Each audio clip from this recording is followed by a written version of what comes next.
सकाळच्या कामाची सुरुवात माझी पाणी भरण्यापासून होते। सकाळी 7:30 वाजता पाणी येतं, ते भरल्यानंतर बाकीच्या कामाला सुरुवात करते। तर आज थोडंसं जास्त लेट पाणी आलं होतं आणि माझी तब्येत पण ठीक नाही, त्याच्यामुळे ना मला थोडासा जास्तच उशीर झाला होता।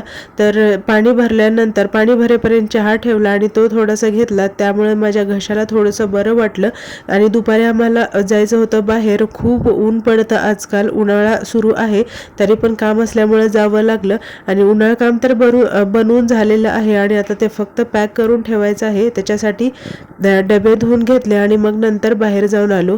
खूप ऊन असल्यामुळे येताना उसाचा रस पिलो। रेयांश आणि मी मम्मी केलो होतो, तर रेयांशला खूप उसाचा रस आवडतो। थोडासा तिथं बसलो आणि ज्यूस पिलो, त्याच्यानंतर मग आम्ही घरी आलो। घरी आल्यानंतर ना रेयांश जेवला नाही आणि त्याला फक्त संत्री खायची होती, ती खाल्ली। तर हा व्हिडिओ कसा वाटला तुम्ही मला कमेंट करून नक्की सांगा। व्हिडिओ आवडल्यास व्हिडिओला लाईक करा, शेअर करा, सबस्क्राईब करायला विसरू नका। चला इथेच थांबते, बाय बाय।